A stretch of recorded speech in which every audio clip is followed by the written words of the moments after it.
Hello, good morning trainees. आइए हम लोग इस क्लास में इलेक्ट्रीशियन के लिए फाउंडेशन कोर्स का क्लास नंबर 5 करेंगे। इससे पहले हम लोगों ने फाउंडेशन क्लास का चार क्लास कर चुके हैं। ये पांचवा क्लास है। इसमें डीसी जनरेटर के बारे में हम लोग पांचवें पार्ट में पढ़ेंगे। ये चार पार्ट डीसी जनरेटर के चार क्लासों में कवर कर चुके हैं। तो देखिए, ये जो हम लोग फाउंडेशन कोर्स कर रहे हैं, पढ़ रहे हैं, तो इसको हम लोग कहाँ कहाँ पे यूजफुल बना सकते हैं। तो यहाँ यहाँ पे हम लोग यूजफुल बना सकते हैं यूपी पीसीएल या यूपी अर्बिनल टीजीटी के लिए जो वैकेंसी है उसमें। फिर इसके बाद ऑर्डिनेंस फैक्ट्री में मेंटेनर के लिए डीएमआरसी एलएमआरसी ये सब जो है इसमें हम लोग कर सकते हैं इसका यूज। इसरो टेक्नीशियन के लिए जो वैकेंसी निकलती है, आरआरबी लोको पायलट के लिए, सीआरपीएफ के लिए, हेल के लिए, mess electrician tradesman, Vizag steel, ESI electrician, और इसी तरीके से अन्य टाइप के कोई टेक्नीशियन एग्जाम होता है वहां के लिए ये वीडियो हेल्पफुल होगी। तो आइए देखते हैं हम लोग पिछली कक्षा में क्या पढ़े हुए थे। देखिए, पिछले कक्षा में हम लोगों ने ये टॉपिक को पढ़े हुए थे। यहाँ पे इस टॉपिक क्या करेंगे, क्विक रिवीजन ले लेंगे, फिर इसके बाद आज की टॉपिक को कंटिन्यू करेंगे। तो यहाँ पे एक देखिए दिया है पहली टॉपिक कि एक स्व उत्तेजित डीसी जनरेटर में वोल्टता निर्माण के लिए प्रतिबंध क्या क्या होता है। एक स्व उत्तेजित डीसी जनरेटर में वोल्टता निर्माण के लिए प्रतिबंध, पहला प्रतिबंध तो मेन ये होता है कि इसमें अवशिष्ट चुंबकत्व होना चाहिए। जैसे ये आर्मेचर हो गया और ये फील्ड वाइंडिंग हो गई। इस फील्ड वाइंडिंग में अवशिष्ट चुंबकत्व का गुण होना चाहिए। यदि अवशिष्ट चुंबकत्व खत्म हो गया है तो जनरेटर हमारा ईएमएफ नहीं निर्माण कर पाएगा। तो ये हो गया। फिर इसके बाद ये जो आर्मेचर है इसको करेक्ट डायरेक्शन में चलना चाहिए। यदि करेक्ट डायरेक्शन में नहीं चल रहा है तभी भी ईएमएफ नहीं जनरेट कर। फिर इसके बाद देखिए ये टॉपिक है अगला कि चुंबकत्व रेजिडुअल मैग्नेटिज्म, अवशिष्ट चुंबकत्व खोने के कारण क्या क्या हो सकते हैं। तो निम्न कारण होते हैं इसके। देखिए क्या क्या कारण है। एक तो पहले मोटर बहुत गर्म नहीं होना चाहिए। दूसरा, बहुत दिन तक छोड़ देंगे इस जनरेटर को, इस जनरेटर को बहुत अधिक दिन तक छोड़ देते हैं, अधिक समय के लिए छोड़ देते हैं तो इसका अवशिष्ट चुंबकत्व तो खत्म हो जाता है। या इसमें हैवी शॉर्ट सर्किट हो गई है तभी भी खत्म हो जाता है। या इसको एक क्लॉकवाइज एंटी क्लॉकवाइज चला रहे हैं, एक बार clockwise anti clockwise, clockwise anti clockwise, तभी भी इसका अवशिष्ट चुंबकत्व खत्म।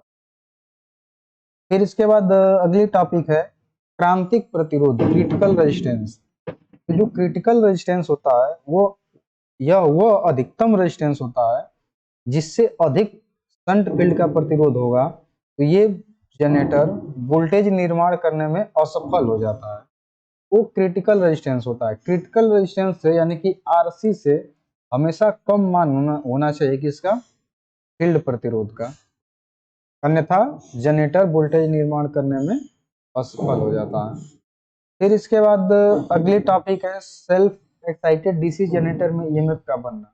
तो जो सेल्फ एक्साइटेड डीसी जनरेटर होते हैं उसमें ईएमएफ कैसे बनता है। ये जो फील्ड है हमारी, फील्ड में अवशिष्ट चुंबकत्व होता है और ये अवशिष्ट चुंबकत्व में से फ्लक्स हमेशा इसको निकल के काटती रहती है उसके आर्मेचर के कंडक्टर को। जब आर्मेचर को हम बाहर से एक प्राइम के द्वारा प्राइम लगा कर घुमाते हैं तो दोनों में रिलेटिव मोशन होता है और इस आर्मेचर में जो कंडक्टर है इसमें विद्युत वाहक बल जनरेट हो जाता है। अब ये विद्युत वाहक बल लगभग 24 वोल्टेज जनरेट हो जाता है। तो ये 24 वोल्टेज इसमें से करंट प्रवाहित कर सकता है या करेगा ही। जब वोल्टेज यहाँ पे आ गया तो प्रवाहित करेगा ही करंट। तो जो आईए करंट जाती है, कुछ करंट इधर चली जाती है, कुछ करंट इधर जाती है। जो इधर आई एस करंट जाती है तो इसके कारण से इसमें और ज्यादा फ्लक्स बनता है। जब ये अवशिष्ट चुंबकत्व से कुछ फ्लक्स तो पहले से बन ही रहा था, जब इसमें करंट प्रवाहित करते हैं तो इसका सपोर्ट करता है। यदि इसको करेक्ट डायरेक्शन में घुमाते हैं तब ये इस मैग्नेटिक फील्ड को सपोर्ट करता है और इसमें से और ज्यादा फ्लक्स निकलने लगते हैं तो इस कंडक्टर को और ज्यादा काटता है और ये 24 वोल्टेज की जगह पे और ज्यादा वोल्टेज बढ़ करके बनने प्राप्त होने। इसी तरीके से फिर इसमें और अधिक करंट जाती है और वोल्टेज यहाँ फिर बढ़ता है, फिर अधिक करंट जाती है, फिर वोल्टेज बढ़ता है। इस तरीके से ऐसी कंडीशन आ जाती है कि ये यहाँ पे जाके कुछ समय के बाद सेचुरेट हो जाता है और यहाँ पे ई नॉट वोल्टेज कांस्टेंट प्राप्त होने लगता है। अब इससे ज्यादा और अधिक वोल्टेज नहीं बढ़ेगा, चाहे इसमें करंट का मान और बढ़े। तो इस तरीके से इसमें सेल्फ एक्साइटेड डीसी जनरेटर में ईएमएफ का निर्माण हो जाता है। फिर अगली टॉपिक है कि मेजरमेंट ऑफ इंसुलेशन रेजिस्टेंस। तो जो इंसुलेशन प्रतिरोध होता है उसका मापन हम लोग मेगर से करते हैं और ये मेगर मेगा ओम में प्रतिरोध को नापता है। जब भी मेगर से इंसुलेशन प्रतिरोध नापेंगे इसका प्रतिरोध 1 मेगा ओम से कम नहीं आना चाहिए। यदि कम आ रहा है तो इंसुलेशन उसका कमजोर हो गया, उसको बढ़ाना चाहिए। और इंसुलेशन प्रतिरोध किसके किसके बीच में नापते हैं, तो जो योक है, योक जिसे बॉडी कहा जाता है, तीनों बाइंडिंग और योक के बीच में इंसुलेशन प्रतिरोध को मेजर कर लिया जाता है। फिर बाइंडिंग टू बाइंडिंग, तीनों बाइंडिंग में आपस में, इस बाइंडिंग से इस बाइंडिंग के बीच, फिर इस बाइंडिंग से इस बाइंडिंग के बीच, फिर इस बाइंडिंग से इस बाइंडिंग के बीच में इंसुलेशन प्रतिरोध नाप लेते हैं। प्रत्येक कंडीशन में 1 मेगा ओम से कम प्रतिरोध नहीं आना चाहिए। तो इस तरीके से इंसुलेशन प्रतिरोध हम लोग मेगर से नाप लेते हैं। फिर इसके बाद method of improving insulation resistance, insulation प्रतिरोध को विकसित करने की विधि।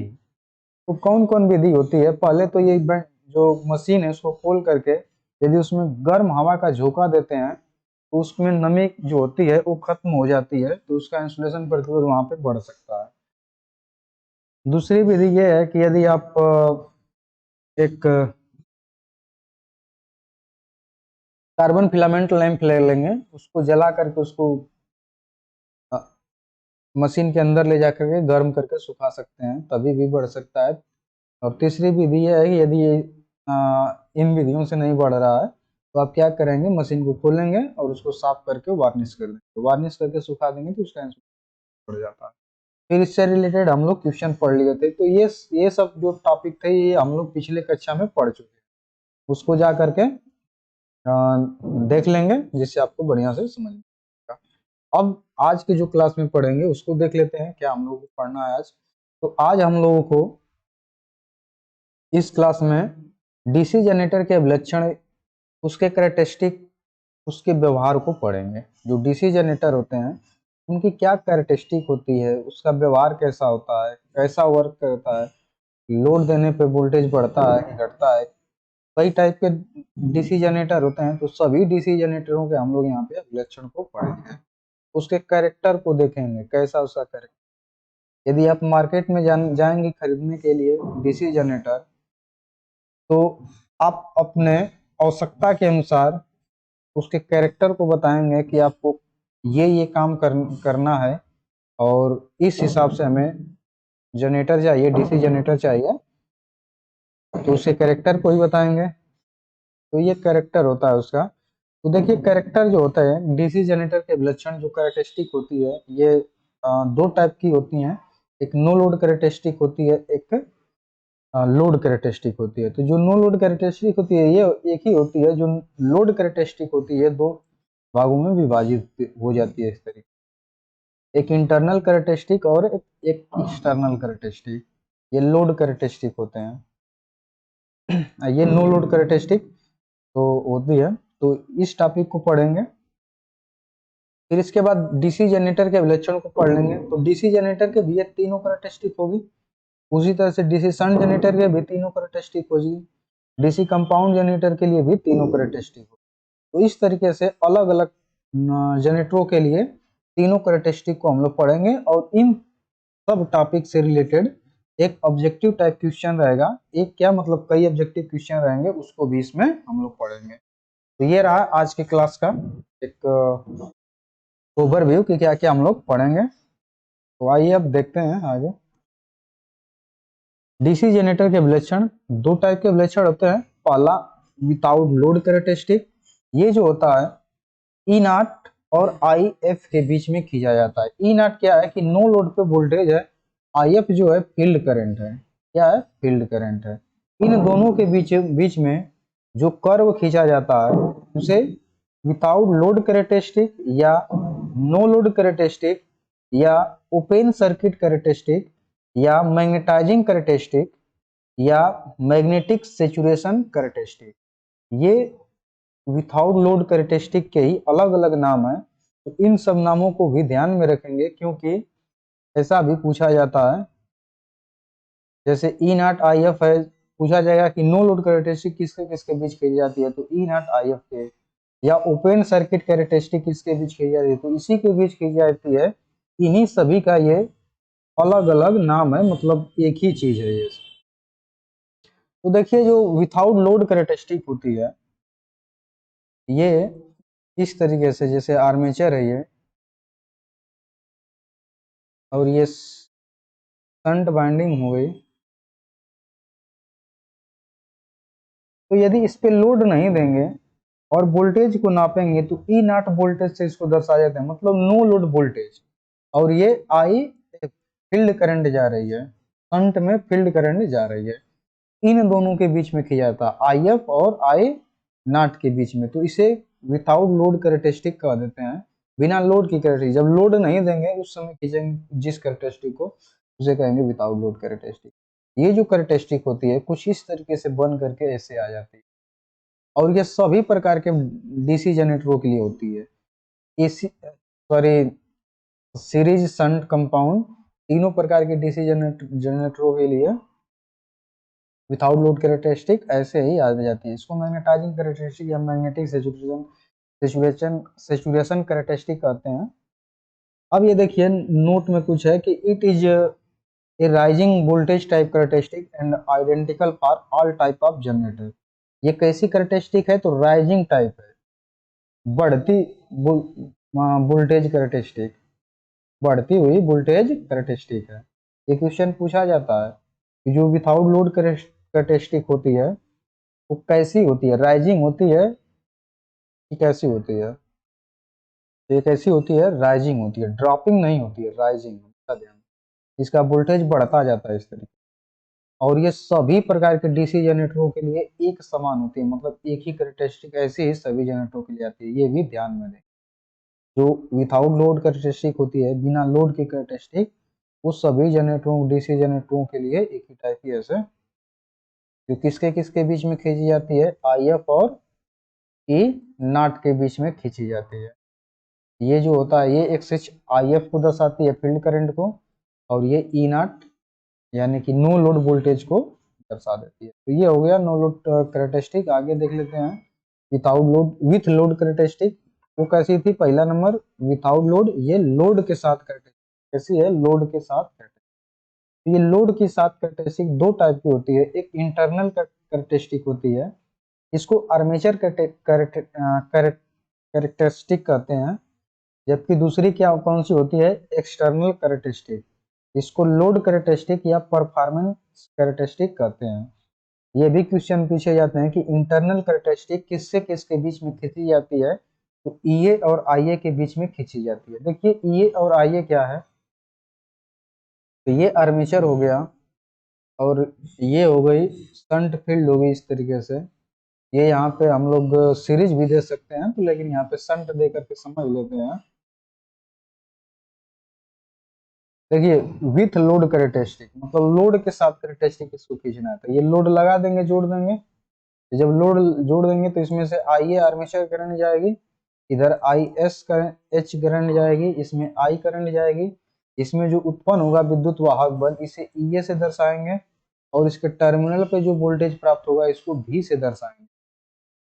तो जो इंटरनल कैरेक्टरिस्टिक होती है, इंटरनल, तो इंटरनल यानी कि डीसी जनरेटर के अंदर की कैरेक्टरिस्टिक।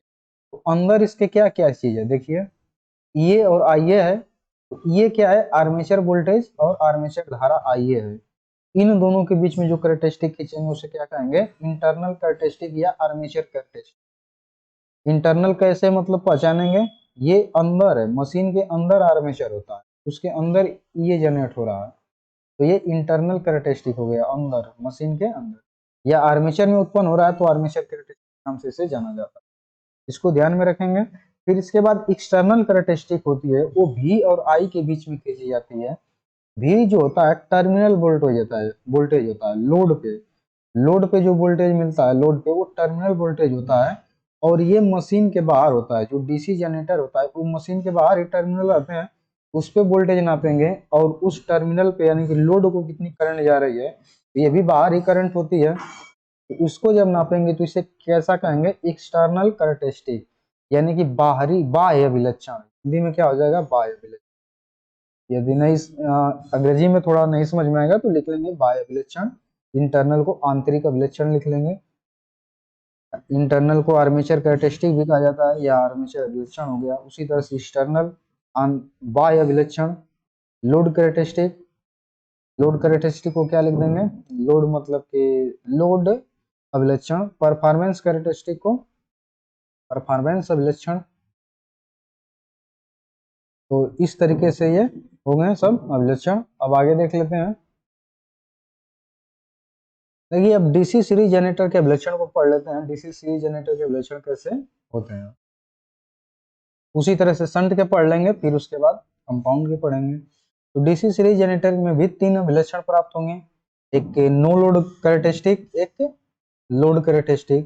तो no load characteristic E naught और आई एफ के बीच में खींचा जाता है, तो ये डीसी सीरीज जनरेटर के चुंबकीय अभिलक्षण नो लोड कैरेक्टरिस्टिक को चुंबकीय अभिलक्षण कहा जाता है, मैग्नेटिक कैरेक्टरिस्टिक कहा जाता है।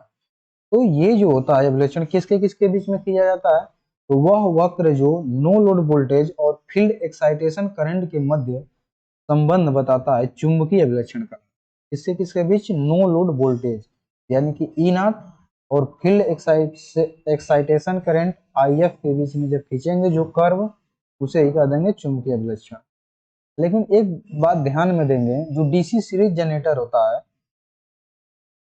उसकी जो फील्ड होती है सीरीज फील्ड, वो सीरीज में जुड़ी होती है इसके आर्मेचर के। तो ये नो लोड कैरेक्टरिस्टिक तो खींचा नहीं जा सकता है, तो इसको खींचने के लिए हम लोग क्या करते हैं, सीरीज फील्ड को अलग से उत्तेजित करते हैं, सेपरेटली एक्साइटेड करते हैं और इस चुंबकीय अभिलक्षण को प्राप्त करते हैं।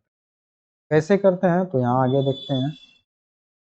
इस तरीके से देखिए ये सीरीज कैसा है, डीसी सीरीज जनरेटर है। तो डीसी सीरीज जनरेटर पे नो लोड कैरेक्टरिस्टिक हम लोग खींचना है, मैग्नेटिक अभिलक्षण, मैग्नेटिक कैरेक्टरिस्टिक खींचना है। तो यहाँ पे तो लोड लगा हुआ है, इसको तो खींच नहीं सकते हैं क्योंकि नो लोड पे खींचना है। तो नो लोड पे खींचने के लिए हम लोग इस तरीके से करते हैं, ये जो आर्मेचर है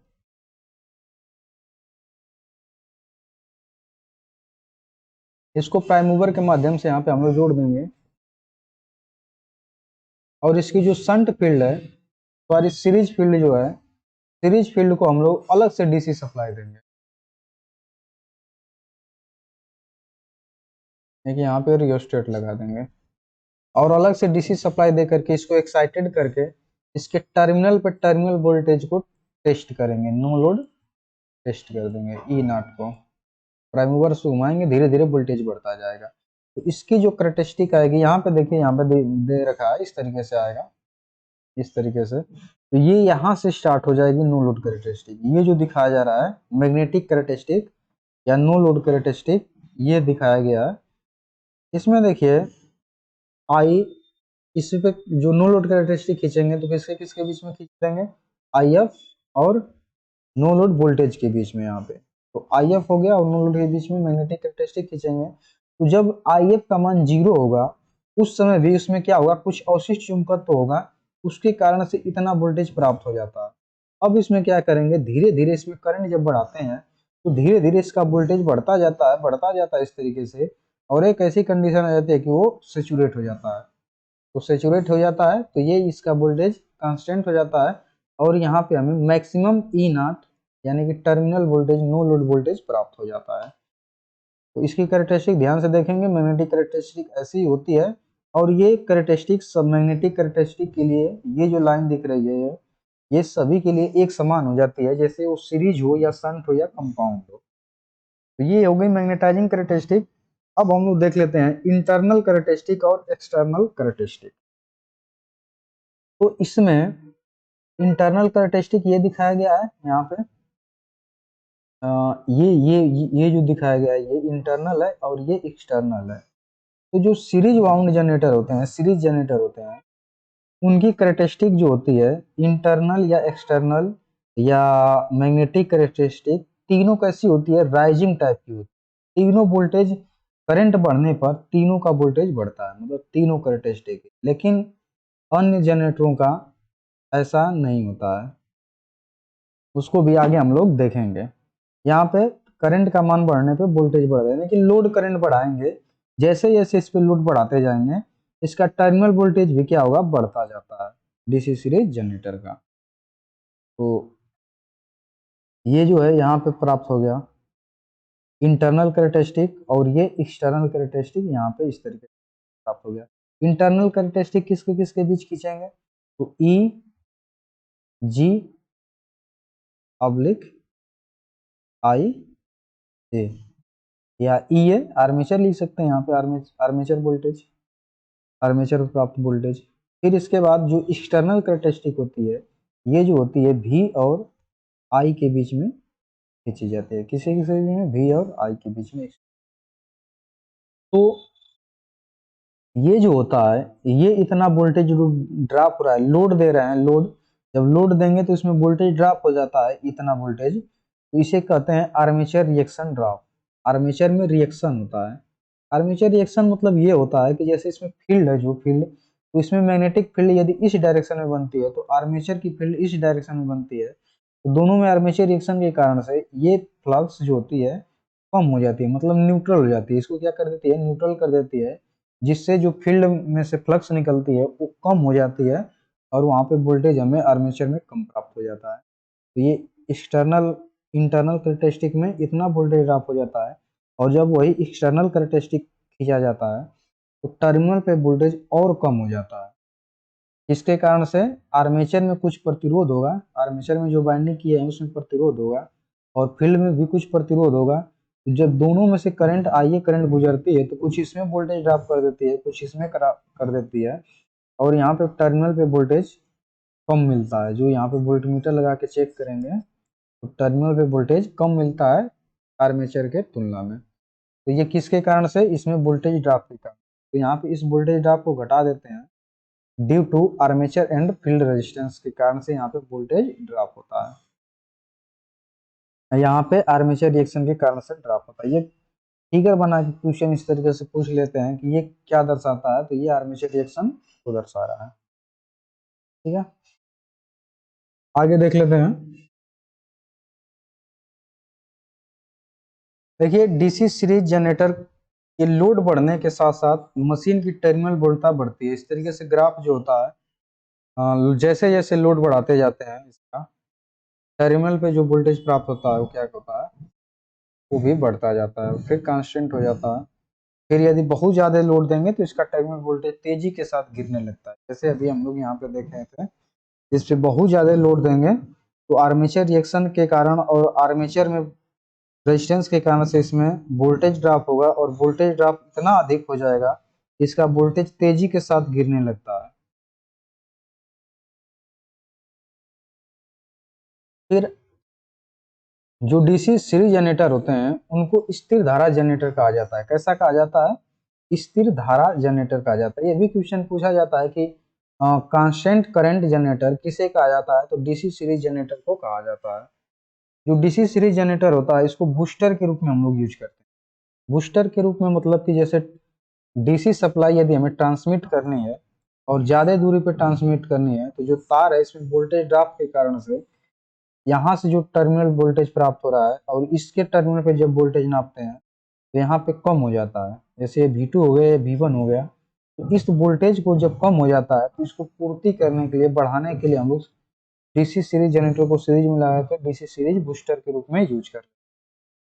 तो ये सब क्वेश्चन है जो मतलब ध्यान से इसको देख लेना है, ये क्वेश्चन पूछे जाते हैं। ये पहला पहला है कि डीसी सीरीज जनरेटर को लोड बढ़ाने पर उसका टर्मिनल वोल्टेज बढ़ता है, जबकि अन्य मोटरों जनरेटरों का घटता है। ये इकलौता जनरेटर है जिसके टर्मिनल वोल्टेज लोड बढ़ने पे बढ़ते हैं। फिर इसके बाद डीसी सीरीज जनरेटर को कांस्टेंट करंट जनरेटर कहा जाता है, ये भी क्वेश्चन पूछा जाता है। फिर इसके बाद इसका उपयोग बूस्टर के रूप में हम लोग आगे देख लेते हैं। आगे है डीसी शंट जनरेटर। तो डीसी शंट जनरेटर इस तरीके से होता है, ये आर्मेचर होता है और ये शंट फील्ड वाइंडिंग होती है। आर्मेचर के साथ जब शंट फील्ड वाइंडिंग को इस तरीके से समांतर में जोड़ देते हैं तो ये शंट जनरेटर बन जाता है। देखिए डीसी शंट जनरेटर के भी 3 लक्षण होंगे, एक नो लोड कैरेक्टरिस्टिक होगी, तो जैसा कि हम लोग पहले ही बता दिए थे कि नो लोड कैरेक्टरिस्टिक तीनों जनरेटरों के लिए एक समान होती है, और वो इस तरीके से होती है, और कैसी होती है, राइजिंग टाइप होती है, यानी कि बढ़ती है। तो ये तो हो गया कौन सी कैरेक्टरिस्टिक, यहाँ पे नो लोड कैरेक्टरिस्टिक या मैग्नेटाइजिंग कैरेक्टरिस्टिक हो गया। अब यहाँ पे हम लोग लोड कैरेक्टरिस्टिक यानी कि इंटरनल और एक्सटर्नल कैरेक्टरिस्टिक को यहाँ पे देख लेते हैं। देखिए जो ये आर्मेचर होता है और ये शंट फील्ड वाइंडिंग होती है, जब इसमें से लोड करंट, इसमें से तो आर्मेचर करंट आई जा रही है और इधर लोड करंट आई जाएगी, और इसमें I S H current shunt field current जाएगी, जो कांस्टेंट रहती है हमेशा लगभग हर लोड के लिए। लेकिन ये आई जो होती है, आई ए कांस्टेंट नहीं होती है। जब लोड करंट यहाँ पे या दिखा देते हैं, यहाँ पे आई ए करंट बढ़ती है, तो उसके टर्मिनल वोल्टेज पे और आर्मेचर वोल्टेज पे निम्न पर प्रभाव पड़ता है। ये जो है, ये जो लाइन दिख रही है, ये वाली, ये इंटरनल कैरेक्टरिस्टिक को दिखा रही है। किससे किसके बीच में खींचा जा रहा है, आर्मेचर वोल्टेज यानी कि ई ए और आर्मेचर करंट आई ए के बीच में खींचेंगे, तो एक्सटर्नल कैरेक्टरिस्टिक ये आर्मेचर रिएक्शन यहाँ पे हो रहा है। आर्मेचर रिएक्शन क्या हो रहा है कि मेन फील्ड जो इसमें से फ्लक्स निकल रही है, इसमें से भी फ्लक्स निकल रही है, तो कुछ फ्लक्स क्या करती हैं, ये मेन फील्ड के फ्लक्स का विरोध कर देती हैं, तो इसे कह देते हैं आर्मेचर रिएक्शन। ये 2 टाइप के होते हैं, डीमैग्नेटाइजिंग आर्मेचर रिएक्शन और क्रॉस मैग्नेटाइजिंग आर्मेचर रिएक्शन। इसको हम लोग आगे पढ़ेंगे। तो ये आर्मेचर रिएक्शन के कारण से इसमें वोल्टेज ड्रॉप हो जाता है। फिर दूसरा, आर्मेचर में प्रतिरोध होता है, उसके कारण से इसमें वोल्टेज ड्रॉप हो जाता है। तो ये हमें नो लोड लोड कैरेक्टरिस्टिक का एक्सटर्नल कैरेक्टरिस्टिक प्राप्त हो जाता है। तो ये जो है एक्सटर्नल कैरेक्टरिस्टिक ये है। इसमें देखिए जब नो लोड पे होता है यहाँ पे, तो ई नॉट वोल्टेज होता है, और जैसे जैसे इस पे लोड देते हैं, यानी कि लोड करंट बढ़ती है, लोड देंगे तभी लोड करंट बढ़ेगी, लोड करंट जैसे जैसे बढ़ती है उसका वोल्टेज वैसे वैसे गिरता जाता है, और यदि बहुत ज्यादा बढ़ा देंगे तो इसका टर्मिनल वोल्टेज तेजी के साथ गिर करके लगभग 0 के समीप आ जाता है, लगभग 24 वोल्टेज का उत्पादन करता रहता है। तो ये इस प्रकार से एक ऐसा मतलब जो डीसी जनरेटर होते हैं, ये सेल्फ मतलब कि अपने आप को सुरक्षा कर लेते हैं, सेल्फ सेफ्टी डिवाइस है। इस पे लोड करंट बढ़ाएंगे तो ये टर्मिनल वोल्टेज को कम करके लोड करंट को कम कर लेता है, यानी अपने को जलने से बचा लेता है। तो ये हो गया एक्सटर्नल कैरेक्टरिस्टिक और इंटरनल कैरेक्टरिस्टिक, और यहाँ पे नो लोड कैरेक्टरिस्टिक यानी magnetising characteristic DC shunt generator का। अब आगे देख लेते हैं हम लोग। इसका उपयोग बैटरी चार्जिंग, एसी जनरेटर के फील्ड एक्साइटर में प्रयोग होता है। कहाँ कहाँ पे उपयोग करते हैं, तो पहली तो बैटरी चार्जिंग के लिए डीसी शंट जनरेटर का यूज कर लेते हैं। दूसरा, एसी जनरेटर के फील्ड एक्साइटर में किया जाता है। देखिए फील्ड एक्साइटर क्या होता है, जो डीसी जनरेटर होते हैं तो उसमें फील्ड बनाने के लिए डीसी सप्लाई दी जाती है।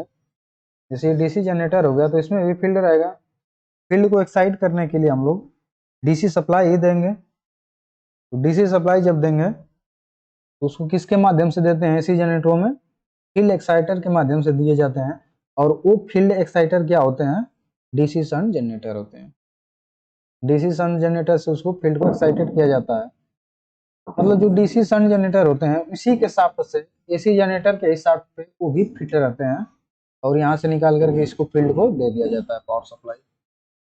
जब इसको प्राइम मूवर से घुमाते हैं तो डीसी शंट जनरेटर का भी ये प्राइम मूवर घूमता है, आर्मेचर घूमता है, सॉरी आर्मेचर घूमता है, और उसमें से ईएमएफ जनरेट करता है, और वो ईएमएफ हम लोग क्या कर देते हैं, एसी जनरेटर को फील्ड एक्साइटर को दे देते हैं। दूसरा पॉइंट है ये, डीसी शंट जनरेटर की स्थिर वोल्टता, डीसी शंट जनरेटर को क्या कहते हैं, स्थिर वोल्टेज जनरेटर कहते हैं, मतलब कांस्टेंट वोल्टेज जनरेटर कहा जाता है इसको, डीसी शंट जनरेटर को। जबकि डीसी सीरीज जनरेटर को क्या कहा जाता है, कांस्टेंट करंट जनरेटर कहा जाता है, जबकि डीसी शंट जनरेटर को कांस्टेंट वोल्टेज जनरेटर कहा जाता है। जो शंट जनरेटर का भार अभिलक्षण होता है, लोड कैरेक्टरिस्टिक होता है, वो ड्रॉपिंग वोल्टेज टाइप होता है, पतन वोल्ट टाइप होता है। ड्रॉपिंग मतलब ये देखिए वोल्टेज इसका ड्रॉप होता रहता है, ड्रॉप मतलब गिर रहा है वोल्टेज ना, तो ये कैसा होता है, ड्रॉपिंग होता है। जबकि डीसी सीरीज जनरेटर का राइजिंग होता है, इस तरीके से वो बढ़ता जाता है, ऐसे बढ़ता है, ऐसे बढ़ता जाता है।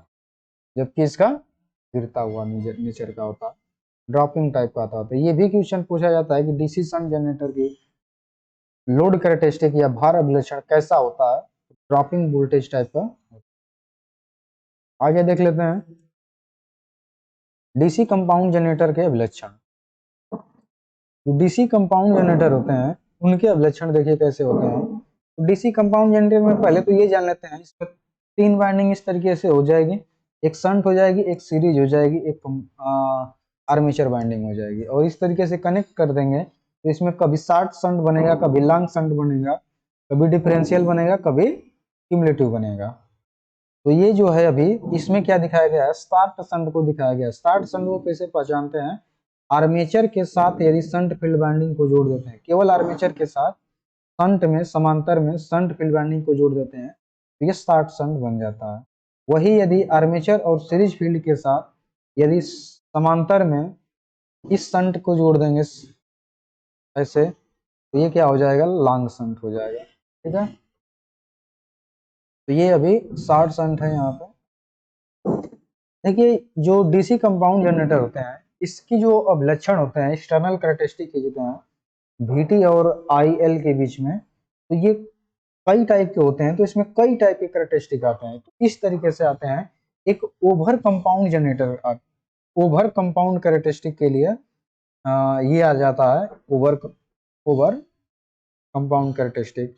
फिर दूसरा ये कैरेक्टरिस्टिक देखेंगे तो फ्लैट कंपाउंड है, फिर तीसरा पे शंट है, चौथा पे अंडर कंपाउंड। तो जो ओवर कंपाउंड कैरेक्टरिस्टिक वाले डीसी कंपाउंड जनरेटर होते हैं उनका उपयोग हम लोग लंबे दूरी पे डीसी पावर सप्लाई भेजने के लिए यूज करते हैं। इससे फायदा ये होता है कि इसकी जो कैरेक्टरिस्टिक देखेंगे ध्यान से, तो यहाँ पे जो वोल्टेज है ये लोड के साथ साथ इसका वोल्टेज, टर्मिनल वोल्टेज भी बढ़ता है। जब हम लोग दूर पे भेजते हैं, दूरी पे, ज्यादा दूरी पे वोल्टेज को, डीसी पावर सप्लाई को, तो उसमें रेजिस्टेंस के कारण से क्या होगा, वोल्टेज ड्रॉप होगा। तो उस वोल्टेज ड्रॉप को मेंटेन करने के लिए क्या करता है ये ओवर कंपाउंड जनरेटर, कि अपने वोल्टेज को बढ़ा देता है और टर्मिनल पे लगभग एक समान वोल्टेज प्राप्त हो जाता है। जो फ्लैट जनरेटर होते हैं ये नजदीक के लिए यूज किए जाते हैं। ये फ्लैट जो होते हैं लेवल में होते हैं, इसका वोल्टेज, टर्मिनल वोल्टेज लोड के साथ बढ़ता नहीं है, लोड के साथ लगभग कांस्टेंट रहता है, एक समान रहता है। जबकि अंडर कंपाउंड जनरेटर जो होते हैं इनका टर्मिनल वोल्टेज लोड के साथ बढ़ता है। इसका भी यूज कम दूरी के लिए ही करते हैं, जैसे बैटरी चार्जिंग हो गया, इलेक्ट्रोप्लेटिंग हो गया, उसके लिए किया जाता है। डीसी शंट जनरेटर का भी यूज इसीलिए किया जाता है, इलेक्ट्रोप्लेटिंग और बैटरी चार्जिंग किया जाता है। तो ये तो डीसी शंट जनरेटर का मतलब एक अभिलक्षण था। यहाँ पे अंडर कंपाउंड यानी कंपाउंड जनरेटर का अभिलक्षण है, ये फ्लैट कंपाउंड जनरेटर का अभिलक्षण है, ये over compound generator. Over compound में क्या होता है कि टर्मिनल वोल्टेज लोड के साथ कुछ बढ़ता है, अधिक नहीं बढ़ता है। डीसी जो सीरीज जनरेटर होता है उसका तेजी के साथ बढ़ता है, लेकिन कंपाउंड जनरेटर का, ओवर कंपाउंड जो है इसका टर्मिनल वोल्टेज तेजी के साथ नहीं, कुछ हद तक ही बढ़ता है, फिर उसके बाद धीरे धीरे ये भी कम होने लगता है। फ्लैट में लगभग एक समान रहता है, जबकि शंट और अंडर कंपाउंड में इसका वोल्टेज, टर्मिनल वोल्टेज गिरता है, तेजी के साथ नहीं गिरता है। जबकि जो डिफरेंशियल होता है उसका तेजी के साथ गिरता है। जो डीसी डिफरेंशियल कंपाउंड जनरेटर होते हैं तेजी के साथ वोल्टेज गिरता है लोड के साथ। तो अब आगे हम लोग देख लेते हैं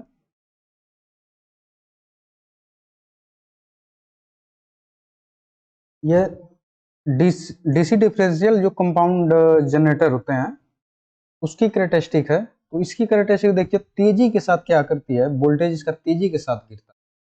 ये टर्मिनल वोल्टेज है VT, यहाँ पे जब इसमें लोड करंट बढ़ती है तो ये लोड करंट देखिए, जैसे जैसे लोड करंट बढ़ रही है तेजी के साथ इसका टर्मिनल वोल्टेज जैसे गिर रहा है, ड्रॉप हो रहा है। जब यहाँ पे देखेंगे तो इसका टर्मिनल वोल्टेज आधे से अधिक गिर चुका हुआ है। इसी तरीके से और इसमें यदि लोड करंट बढ़ाते हैं तो ये तेजी के साथ गिरता। तो ये जो डीसी डिफरेंशियल कंपाउंड जनरेटर होता है, इसका यूज हम लोग बिल्डिंग ट्रांसफार्मर के लिए, सॉरी बिल्डिंग के लिए यूज करते हैं। काम करते हैं बिल्डिंग के लिए। तो बिल्डिंग की जाती है आर्क बिल्डिंग, उसके लिए टर्मिनल पे वोल्टेज हमें चाहिए 60 से 80 वोल्टेज चाहिए। और स्टार्टिंग के समय आर्क बनाने के लिए अधिक वोल्टेज चाहिए। तो ये डिफरेंशियल कंपाउंड जनरेटर स्टार्टिंग में अधिक वोल्टेज जनरेट कर देता है, आर्क बन जाता है। और जब आर्क बन जाता है तो उसमें से हैवी करंट प्रवाहित होने लगती है। जब हैवी करंट प्रवाहित होती है तुरंत अपने टर्मिनल वोल्टेज गिरा करके लगभग 60 से 80 वोल्टेज आ जाता है। तो ये कहाँ यूज किया जाता है? आर्क बिल्डिंग में यूज किया जाता है। इसका वोल्टेज तेजी के साथ गिरता है, जैसे जैसे लोड बढ़ाएंगे तो तेजी के साथ गिरेगा। इस क्वेश्चन इसमें पूछे जाते हैं कि जो डीसी डिफरेंशियल कंपाउंड जनरेटर होते हैं उसका उपयोग कहाँ पे किया जाता है? तो आर्क बिल्डिंग के लिए किया जाता है। क्यों किया जाता है? क्योंकि उसमें आर्क बिल्डिंग के लिए वोल्टेज का मान कम चाहिए, करंट का मान अधिक चाहिए, वोल्टेज का मान। यहाँ पे वोल्टेज का, जैसे ही करंट का मान बढ़ता है वोल्टेज तेजी के साथ गिर गिर जाता है। ये हो गया। अब आगे देख लेते हैं। आगे है डीसी कंपाउंड जनरेटर में शंट फील्ड वाइंडिंग तथा सीरीज फील्ड वाइंडिंग दोनों होती हैं। तो सही बात है, डीसी कंपाउंड जनरेटर में शंट फील्ड वाइंडिंग और सीरीज फील्ड वाइंडिंग दोनों होती है। इसलिए डीसी कंपाउंड जनरेटर के लक्षण दोनों के मध्य कनेक्शन के अनुसार होते हैं। देखिए, डीसी सीरीज नहीं, कंपाउंड जनरेटर हो गया तो ये तो हो गया आर्मेचर, ये हो गई सीरीज फील्ड और ये हो गई शंट फील्ड। जब तीनों का कनेक्शन इस तरीके से कर देते हैं तो जो डीसी कंपाउंड जनरेटर होते हैं इसके जो अभिलक्षण होते हैं, ये डीसी सीरीज और डीसी शंट जनरेटर दोनों को मिक्स करके जो कैरेक्टरिस्टिक कैरेक्टर आता है, गुण आता है, तो किसका आता है? डीसी कंपाउंड जनरेटर का कैरेक्टरिस्टिक हो जाता है या गुण हो जाता है। इसका इसका जैसे DC shunt generator, DC series generator दोनों का कंबाइंड गुण की किसके अंदर होता है? कंपाउंड जनरेटर के गुण होता है। तो वही चीज है, ये बताया गया है कि डीसी कंपाउंड जनरेटर के लक्षण दोनों के मध्य कैसा कनेक्शन कर रहे हैं, दोनों में फ्लक्स जो है एक समान बनाएंगे तो क्यूमुलेटिव टाइप का बनेगा। यदि एक में फ्लक्स इस डायरेक्शन में है और एक में फ्लक्स कुछ इस तरीके से है, जैसे एक में ऊपर है एक में नीचे है, दोनों में क्या हो रहा है? डिफरेंस हो रहा है। मतलब ये वाली फ्लक्स इस वाली फ्लक्स को कम कर देगी तो यहाँ पे डिफरेंशियल हो जाएगा। और जब दोनों का डायरेक्शन एक साथ रहेगा, मतलब एक डायरेक्शन में रहेगा, दोनों मिलेंगी जुड़ेगी तो वो क्यूमुलेटिव कंपाउंड जनरेटर बन जाएगा। तो यहाँ पे देखते हैं cumulative compound generator DC supply के लिए अधिक किया जाता है। मतलब डीसी सप्लाई भेजना हो दूर दूर तक, वहां पे हम लोग किसका यूज करेंगे? क्यूमुलेटिव कंपाउंड का।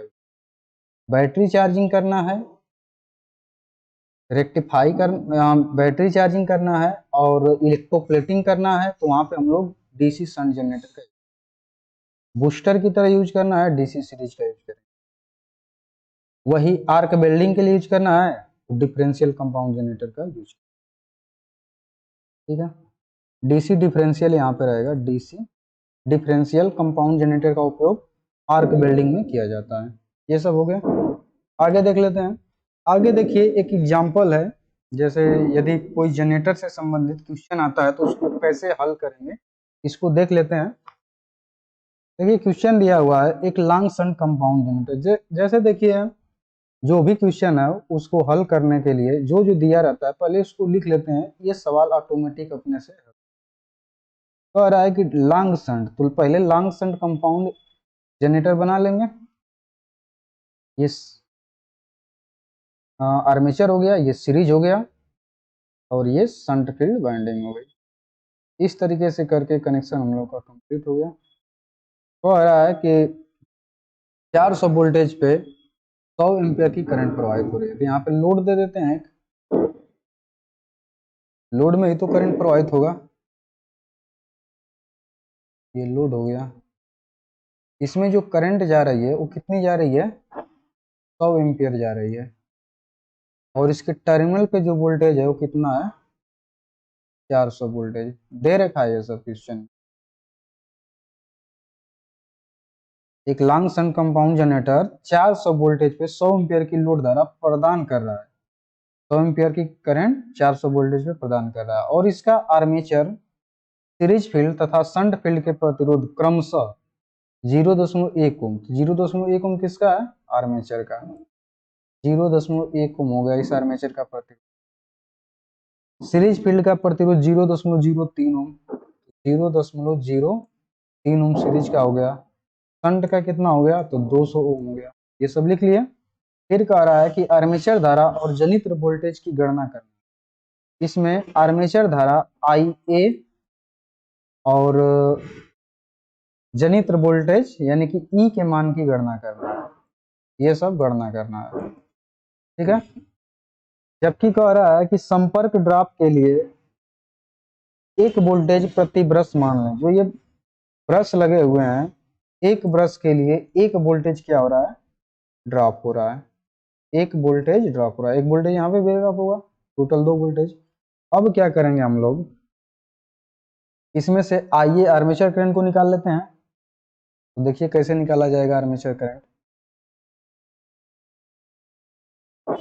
ये प्रतिरोध और ये प्रतिरोध, जो यहाँ पे प्रतिरोध नहीं दे रखा, तो ये और ये और ये तीनों जो दे रखे हैं, इसको हम लोग इस तरीके से हल करेंगे। जो ये 200 ओम का है प्रतिरोध, इसके लिए वोल्टेज देखिए कि टर्मिनल पे कितना प्राप्त हो रहा है, 400 वोल्टेज प्राप्त हो रहा है। तो इसमें ISH का मान निकाल सकते हैं। तो देखिए यहाँ पे निकालते हैं, ISH बराबर 400 वोल्ट बटे 200, यानी कि V बटे में RSH। ये RSH का मान है 200 ओम, यानी कि शंट प्रतिरोध। इसको हल कर लेते हैं, 400 बटे 200 बराबर 2 एम्पियर आ जाएगा, कट जाएगा ये 2 बार में। 2 एम्पियर इसमें करंट जा रही है, यानी कि 2 एम्पियर इधर जा रही है, 100 एम्पियर इधर जा रही है, तो IA का मान निकल जाएगा। क्योंकि IA बराबर क्या होता है, I प्लस ISH। I का मान 100 एम्पियर प्लस ISH का मान 2 एम्पियर बराबर, टोटल करेंगे तो 100 एम्पियर हो गया।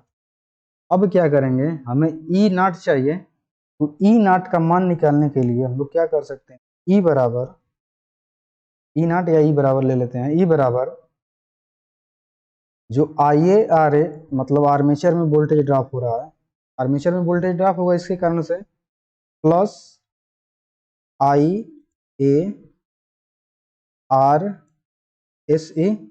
जो सीरीज फील्ड प्रतिरोध है, यहाँ पे RA का मान दे रखा है 0.1 ओम, RSE का मान दे रखा है 0.03 ओम दे रखा है। ये सब 0.03 0.1 ओम। ये हो गया वोल्टेज ड्रॉप, प्लस जो टर्मिनल पे वोल्टेज मिल रहा है उसको जोड़ देंगे तो हमें ई का मान निकल जाएगा। आई का तो मान निकल गया, एक आंसर ये हो जाएगा। फिर ई का मान हमें निकालना है। तो यहाँ पे देखिए आई का मान कितना दे रखा है, 102 इंटू आर ए का मान 0.1 ओम, प्लस आई ए का मान 102 इंटू आर ए सी का मान 0.03 प्लस वोल्टेज का मान दे रखा है टर्मिनल पे जो वोल्टेज है 400। इसको हल कर देंगे, सॉल्व करिए। इसको जब मल्टीप्लाई करवाएंगे तो ये 10.2 आ जाएगा, प्लस जब इसको मल्टीप्लाई कराएंगे तो कितना आ जाएगा, 3 दूनी के 6, ये 0 हो जाएगा और ये 1 हो जाएगा। 2 अंक पे दशमलव लग जाएगा, 1 2 1 2 1.06 हो गया प्लस 400। अब इसको हम लोग हल कर लेते हैं, कितना आ जाएगा 10 और 1.06, अब जोड़ देंगे तो 400, सॉरी 410 हो जाएगा ना, 410.26 वोल्ट, ये आंसर एक आ जाएगा। सॉरी अभी गलत आंसर आ रहा है, इसमें वोल्टेज ड्रॉप भी तो हम लोग को जोड़ना है। यहाँ पे गलत हो रहा है, देख लेते हैं यहाँ पे। प्लस क्या करेंगे, ये जो कार्बन ब्रश है, प्रति ब्रश एक वोल्टेज जो है इसको भी जोड़ेंगे, तो यहाँ पे लिख देंगे 2 इंटू प्रति ब्रश वोल्टेज ड्रॉप, क्योंकि 2 कार्बन ब्रश लगे हुए हैं।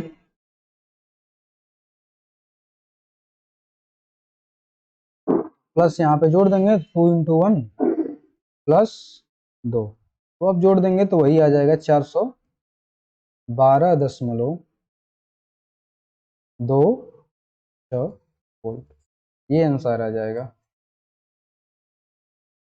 तो इस तरह क्वेश्चन को हम लोग इस तरह से लगाएंगे। अब आगे देख लेते हैं, अगला क्वेश्चन देख लेते हैं क्या है।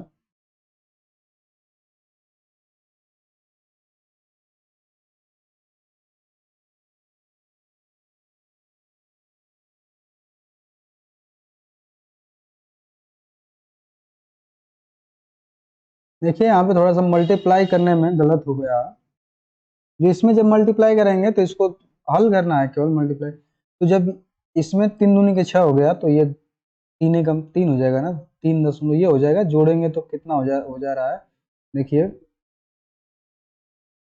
ये तो 2 6 हो गया 0.26, फिर इसके बाद 2 और 3 5, तो यहाँ पे 5 लिख देंगे, फिर इसके बाद ये 1, तो 1 हो गया, फिर इसके बाद 4, तो ये 415.6 इसका सही आंसर रहेगा, 415.26 वोल्टेज इसका सही आंसर। मल्टीप्लाई करा लेंगे, इसमें देख लीजिए कहीं पे त्रुटि है तो उसको सही कर लेंगे, अपना जो नियम है इस तरीके से इसको हल किया जाता है।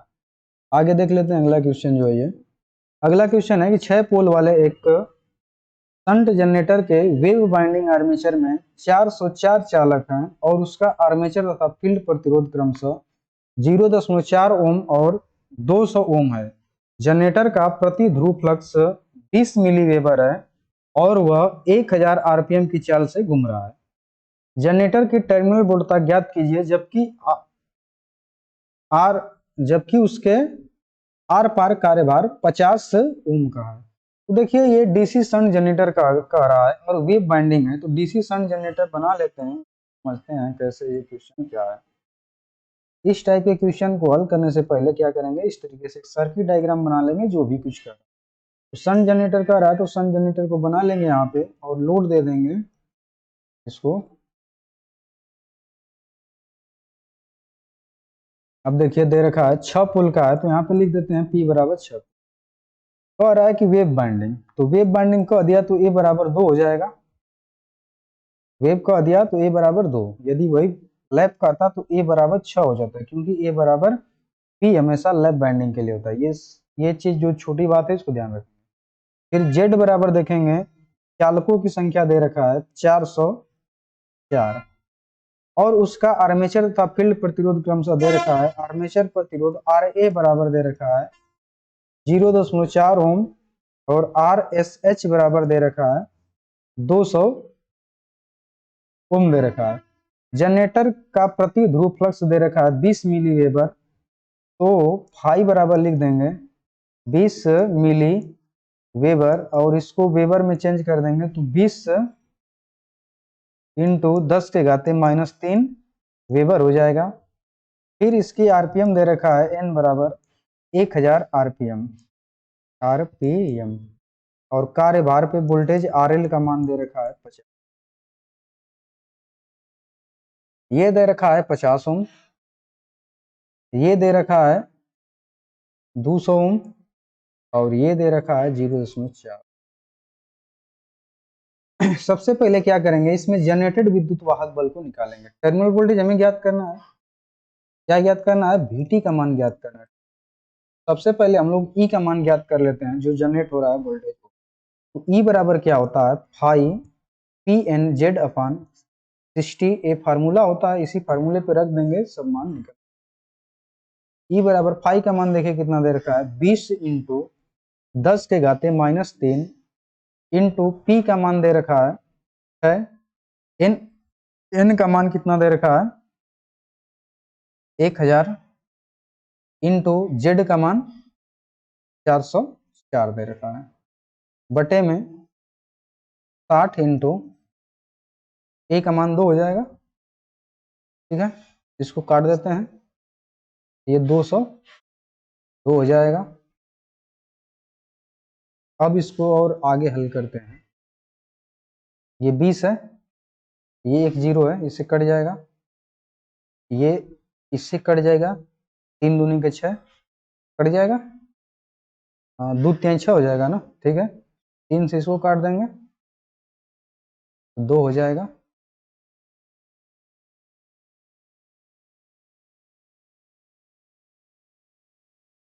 अब जो जो बचा देखिए, ये 10 के घाते -3 है और ये 3 0 है, इसको यहाँ पे देखिए समझते हैं। E बराबर 10 के घाते -3 इंटू 2 इंटू 1000 इंटू 202, नीचे का सब कट गया। अब 10 के घाते -3 है, तो ये 3 0 को खत्म कर देगा, तो ये तो आपस में कट गए, बचा ये जो है उसको मल्टीप्लाई कर देते हैं। तो 404 वोल्टेज जो है ये कौन सा हो गया, जनरेटेड वोल्टेज हो गया। ई का मान हमें चाहिए टर्मिनल वोल्टेज, तो इसमें वोल्टेज ड्रॉप को निकालेंगे, कितना वोल्टेज ड्रॉप हो रहा है तभी टर्मिनल पे निकल पाएगा। तो इस IA करंट को निकालने के लिए हम लोगों को क्या करना पड़ेगा, इस प्रतिरोध को, इस प्रतिरोध को, इस प्रतिरोध को पहले इक्विवेलेंट निकालना पड़ेगा, तब जाके निकलेगा। तो देखिए इक्विवेलेंट निकालने के लिए ये 404 वोल्टेज है, यहाँ पे इस सर्किट को कुछ हम लोग इस तरीके से बना सकते हैं। देखिए ध्यान से, ये बैटरी बना दिए डीसी सप्लाई के लिए, इसमें कुछ प्रतिरोध होगा, यहाँ पे होगा इस तरीके से, जो आर्मेचर का प्रतिरोध है वो तो दिखाएंगे, ये प्लस हो गया, ये माइनस हो गया इधर। ये जो आर्मेचर का प्रतिरोध है 0.4 ओम, फिर इसके बाद ये जो इसका प्रतिरोध है शंट फील्ड का 200 ओम, फिर इसके बाद लोड जो लगा हुआ है 50 ओम जोड़ देंगे।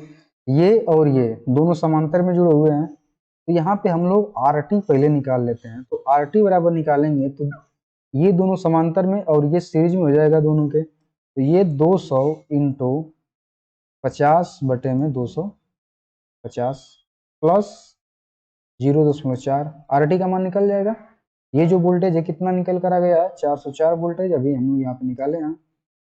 इसको हल कर लेते हैं हम लोग, तो ये 25 हो गया, और इसको काट देंगे तो 5 चौके 20 यानी कि 40, तो RT का मान कितना आ गया, 40.4 आ गया।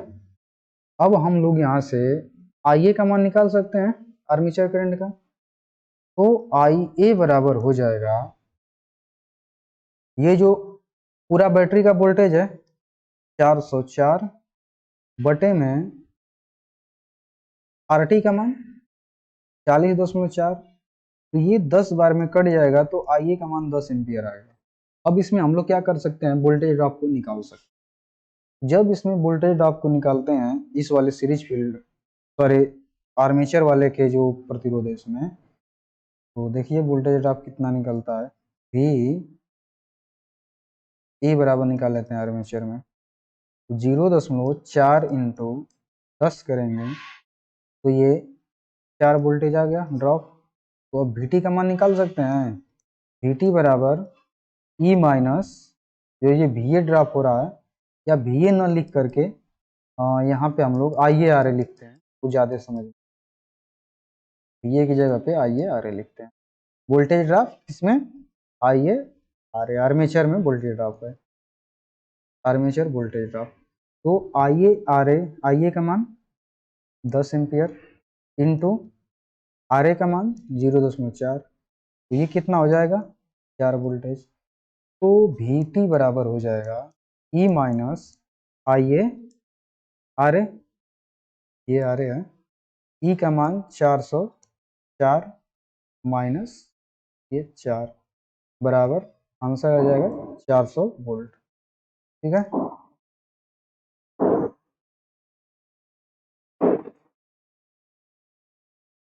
ये हो गया इसका आंसर। अब आगे देख लेते हैं। आगे देखिए, हम लोग जो अभी पढ़े उससे कुछ ऑब्जेक्टिव क्वेश्चन को यहाँ पे हल कर लेते हैं। देखिए ऑब्जेक्टिव क्वेश्चन, पहला क्वेश्चन है कि which quantities are required to draw external characteristic curve of a DC shunt.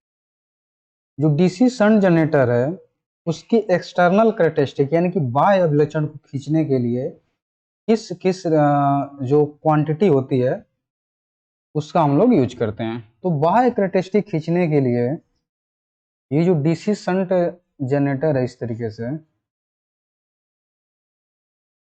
External characteristic खींचनी है, तो ये IA और टर्मिनल पे जो वोल्टेज मिल रहा है ही के बीच में खींचा जाता है। आगे लूप लगा रहेगा ऐसे। तो इस कैरेक्टरिस्टिक को हम लोग क्या कहते हैं? एक्सटर्नल कैरेक्टरिस्टिक कहा जाता है, या लोड कैरेक्टरिस्टिक कहते हैं। तो किससे किसके बीच में खींच रहा है? VT टर्मिनल वोल्टेज और IA लोड करंट के बीच में। तो इसका सही आंसर कौन सा हो जाएगा? Terminal voltage and load current, terminal voltage और लोड धारा के बीच में खींचा जाता है। अगला क्वेश्चन देख लेते हैं। देखिए ये अगला क्वेश्चन है कि which generator is used for battery charging and electroplating process. Battery charging और इलेक्ट्रोप्लेटिंग प्रोसेस के लिए हम लोग कौन सा जनरेटर यूज करते हैं? तो हम लोग शंट जनरेटर का यूज करते हैं। बैटरी चार्जिंग और इलेक्ट्रोप्लेटिंग के लिए किसका यूज किया जाएगा? शंट जनरेटर का। ये सब क्वेश्चन पूछे जाते हैं, इसको ध्यान में देंगे। देखिए यहाँ पे जो हिंदी मीडियम से होंगे तो घबराने की कोई बात नहीं, यहाँ पे देख लीजिए, हिंदी में ही बता दे रहे हैं, दिक्कत है नहीं। और थोड़ा बहुत इंग्लिश तो आने ही चाहिए। अगला क्वेश्चन देख लेते हैं। Which is constant current generator. Question पूछ रहा है कि इनमें से कौन सा जनरेटर कांस्टेंट धारा जनरेटर है, नियत धारा जनरेटर है। तो जैसा कि हम लोगों ने अभी पढ़ा, जो डीसी सीरीज जनरेटर होते हैं, कौन से? डीसी सीरीज जनरेटर या श्रेणी जनरेटर, तो कैसे होते हैं? कांस्टेंट करंट जनरेटर होते हैं। जनरेटर डीसी श्रेणी जनरेटर जो होते हैं कांस्टेंट करंट जनरेटर, नियत धारा जनरेटर होते हैं। बी ऑप्शन इसका सही हो जाएगा। आगे देख लेते हैं। अगला क्वेश्चन है कि which generator is constant voltage generator. इसको भी पढ़े अभी हम लोग, तो कौन सा इसमें सही ऑप्शन हो जाएगा? शंट जनरेटर हो जाएगा। जो डीसी शंट जनरेटर होता है लगभग इसका कांस्टेंट जनरेटर होता है, कांस्टेंट वोल्टेज जनरेटर होता है। इसका जो टर्मिनल वोल्टेज होता है लगभग स्थिर होता है, इस तरीके से थोड़ा सा गिरता है लेकिन लगभग स्थिर होता है। तो इसको मान लिया जाता है कि स्थिर होता है, तो इसलिए इसको कांस्टेंट वोल्टेज जनरेटर के नाम से ये डीसी शंट जनरेटर। अगला क्वेश्चन देख लेते हैं। अगला क्वेश्चन है which is the application of DC series generator. DC series generator का यूज कहाँ पे किया जाता है? तो कहाँ पे करते हैं हम लोग? बूस्टर के रूप में करते हैं। कैसा करते हैं? बूस्टर के रूप में। बूस्टर का मतलब यदि टर्मिनल पे वोल्टेज कम हो गया है तो उसको बढ़ाने के लिए यूज किया जाता है। तो सही ऑप्शन ए हो जाएगा। अगला क्वेश्चन देख लेते हैं। अगला क्वेश्चन है which type of DC generator is used for loads at a considerable distance from generator. देखिए डिस्टेंस मतलब कि दूरी, जो जनरेटर है, जनरेटर लगाए हुए हैं उससे कुछ दूरी पे, मतलब कि दूरी थोड़ी अधिक है, लोड सेंटर जो है यहाँ पे जनरेटर लगा हुआ है और यहाँ से इसको भेजा जा रहा है पोल के माध्यम से कुछ दूरी पे, मतलब दूरी ज्यादा ही है। तो उस टाइप के जनरेटर के लिए हम कैसा यूज करें? कैसा जनरेटर यूज करेंगे, डीसी जनरेटर। तो वहां पे हम लोग कैसा करते हैं, ओवर कंपाउंड जनरेटर का, जिसकी कैरेक्टरिस्टिक अभी हम लोग पढ़े। तो इस तरीके से यदि ये नॉर्मल ई नॉट है, नो लोड वोल्टेज है, तो इसकी कैरेक्टरिस्टिक इससे अधिक जाएगी, इस तरीके से भी ये ओवरलोड कैरेक्टरिस्टिक होगा। ई नॉट से थोड़ा सा अधिक उठेगा इसका वोल्टेज, फिर धीरे धीरे डाउन होने लगेगा। तो ये ओवर कंपाउंड कैरेक्टरिस्टिक होती है। और ऐसे जनरेटरों का हम लोग यूज कहाँ पे करते हैं, लॉन्ग दूरी के लिए करते हैं। अधिक लोड सेंटर और जनरेटर से दूरी अधिक है तो ऐसा। अगला क्वेश्चन देखते हैं। अगला क्वेश्चन है, which voltage drop is indicated in the portion marked x, marked as x. इस वोल्टेज ड्रॉप को x के रूप में चिन्हित किया गया है। जो ये x के रूप में चिन्हित किया गया है, इस वोल्टेज को बताना है। ये लोड करंट है और ये टर्मिनल पे वोल्टेज है। तो ये जो x है, आर्मेचर रिएक्शन के कारण से वोल्टेज ड्रॉप होता है, और ये जो होता है आर्मेचर प्रतिरोध के कारण से वोल्टेज ड्रॉप होता है। तो इसका सही आंसर कौन सा हो जाएगा, आर्मेचर रिएक्शन ड्रॉप हो जाएगा, सी ऑप्शन। यदि ये दिया रहता तो इसका आर्मेचर वोल्टेज ड्रॉप ऑप्शन। तो अभी ये जो क्वेश्चन है इसका सही आंसर सी है, आर्मेचर रिएक्शन ड्रॉप। अगला क्वेश्चन देख लेते हैं। अगला क्वेश्चन है, which type of DC generator is used for long distance distribution line. लंबी दूरी की वितरण लाइनों के लिए किस प्रकार के डीसी जनरेटर का उपयोग किया जाता है, इसका यूज किया जाता है क्यूमुलेटिव कंपाउंड जनरेटर का यूज किया जाता है। क्यूमुलेटिव कंपाउंड जनरेटर का यानी संचयी यौगिक जनरेटर का यूज करते हैं किसके लिए, लंबी दूरी की वितरण लाइन के लिए यूज किया जाता है। और इसमें कौन सा, क्यूमुलेटिव में जो ओवर कंपाउंड होता है उसका यूज करते हैं। अगला क्वेश्चन है, which type of DC generator is used for arc welding. Arc welding के लिए किस प्रकार के डीसी जनरेटर का उपयोग करते हैं। तो आर्क वेल्डिंग के लिए कौन सा यूज करेंगे, पहले चाहिए अधिक वोल्टेज और बाद में चाहिए कम वोल्टेज। तो तेजी के साथ किसकी कैरेक्टरिस्टिक गिरती है, डिफरेंशियल का गिरता है। तो डिफरेंशियल कंपाउंड जनरेटर यानी विभेदक यौगिक जनरेटर का, विभेदक यौगिक जनरेटर, सी ऑप्शन इसका सही हो जाएगा। अगला क्वेश्चन देख लेते हैं। अगला क्वेश्चन है कि विच type of DC generator is used for electroplating process. Electroplating प्रक्रिया के लिए किस प्रकार के डीसी जनरेटर का उपयोग करते हैं। तो इलेक्ट्रोप्लेटिंग के लिए या बैटरी चार्जिंग के लिए हम लोग शंट जनरेटर का यूज करते हैं। तो इसका सही ऑप्शन हो जाएगा शंट, ऑप्शन ए सही हो जाएगा। अगला क्वेश्चन देख लेते हैं। अब इतना ही है क्वेश्चन। अब देखिए हम लोग आगे की क्लास में ये टॉपिक को पढ़ेंगे। टॉपिक रहेगी है कि डीसी जनरेटर का समांतर में प्रचालन, जो डीसी जनरेटर होते हैं उसको कैसे पैरेलल में ऑपरेट किया जाता है, और पैरेलल में क्यों ऑपरेट किया जाता है, ऐसा क्यों मतलब किया जाता है। डीसी जनरेटर को समांतर में प्रचालन के लिए आवश्यक शर्तें, आवश्यक शर्त होती हैं, क्या क्या शर्त होती हैं उसको पढ़ेंगे नेक्स्ट सेशन में। आर्मेचर रिएक्शन, आर्मेचर रिएक्शन क्या है, इससे क्या प्रभाव पड़ते हैं, इसको कैसे दूर किया जाता है, कितने टाइप के आर्मेचर रिएक्शन होते हैं, ये हम लोग पढ़ेंगे अगले क्लास में। कम्यूटेशन क्या होता है, इसको दूर कैसे किया जाता है, इसके प्रभाव को देखेंगे। और इन चारों टॉपिक से ऑब्जेक्टिव क्वेश्चन को भी हम लोग पढ़ेंगे। तो ये रहा नेक्स्ट क्लास का टॉपिक। तो ये आज के लिए इतना ही रहेगा। धन्यवाद।